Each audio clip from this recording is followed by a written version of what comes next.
Ay buwisit, lobat na lobat.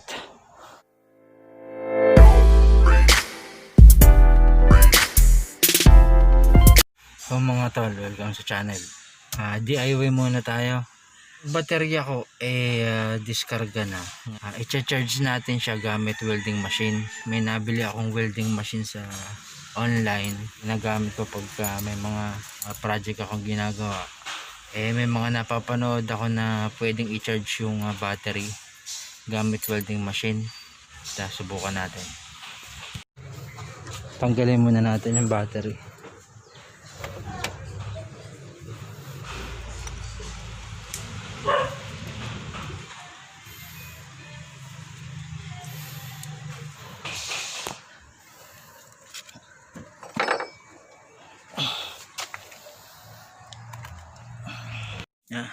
Ito na, tanggal na. Diskarga. So gagamit tayo ng welding machine. Ito.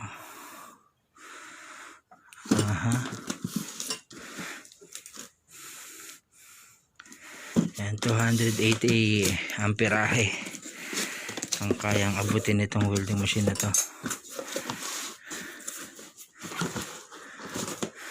Yan. Setup natin. Bali ito, nakasaksak na yung welding machine. Buhayin natin.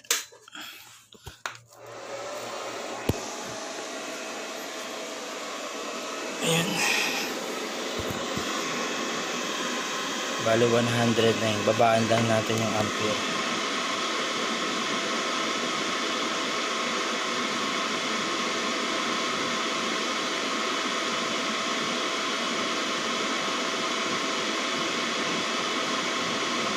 Yan, at least mga 20 lang. Okay na. Nakaset na. So, nilawagan ko yung mga takip niya. Kasi pag nag-charge yan, baka mag-leak dito sa mga gilid dito. Yung positive niya dito. Yan, dyan yung ilalagay sa positive din ng baterya. Tapos yung negative ng welding machine dito rin sa negative ng baterya. Buhayin natin.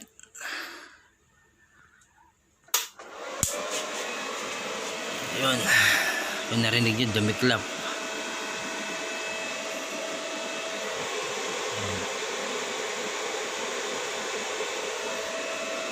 Mamaya testingin natin kung aandar. Bigyan natin ng mga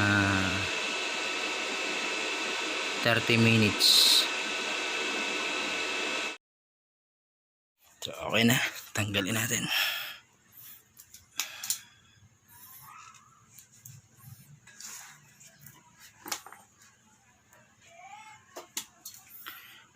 Kabit natin sa sasakyan. Try natin ipa-start.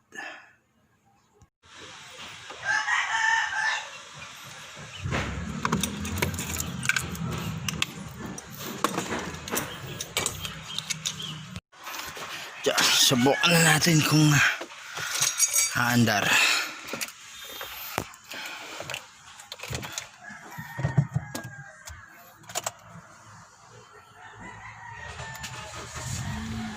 Ayun, may start naman.